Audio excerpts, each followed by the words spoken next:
दोस्तों, जेल की काल कोठरी का नाम आते ही हमारे जहन में क्या आता है?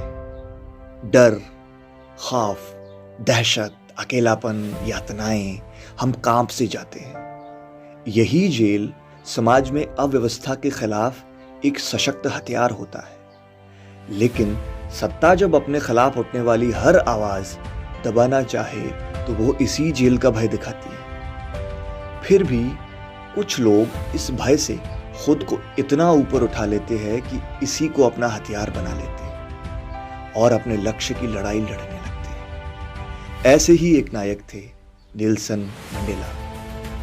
1918 में दक्षिणी अफ्रीका के ईस्ट कैंप के एक छोटे से गांव मुइज़ो में मदीबा वंश में जन्मे नेल्सन मंडेला स्वतंत्र दक्षिणी अफ्रीका के पहले राष्ट्रपति बने। लेकिन इस मकाम तक पहुंचने के लिए उन्होंने एक कांटों से भरे सफर को तय किया था।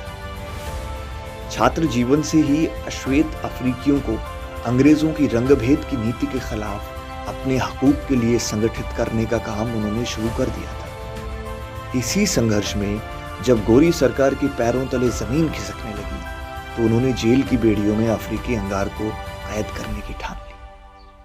साल था 1964 जब रेवोनिया ट्रायल, जिसमें नेल्सन मंडेला और 2 अन्य क्रांतिकारियों पर देशद्रोह का केस था, का फैसला आया। सजा थी उम्र कैद। यहीं से शुरू होता है संघर्ष, आत्मविश्वास, जीवटता, अपने समाज को रंगभेद की त्रासदी से मुक्त करवाने का अद्वितीय सफर, जो 27 साल तक रोबेन आइलैंड, पोल्समूर और विक्टर वर्स्टर की जेलों में बीता।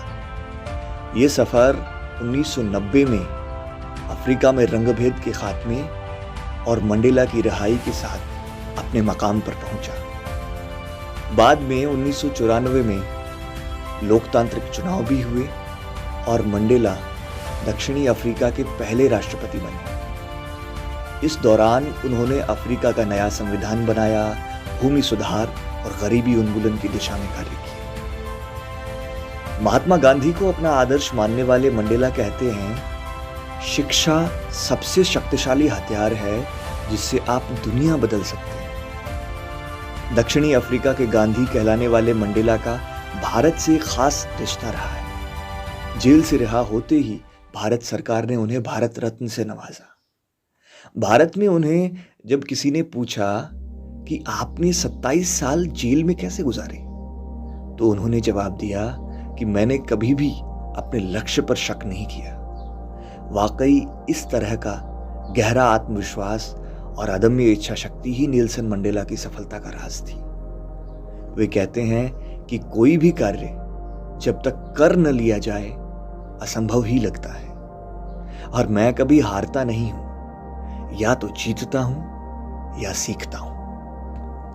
दोस्तों, नेल्सन मंडेला के जीवन के संघर्ष को देखकर लगता है कि हमें अपने जीवन की छोटी छोटी हताशाओं से हार नहीं माननी चाहिए, बल्कि अपने कर्तव्य पथ पर अनवरत चलना चाहिए।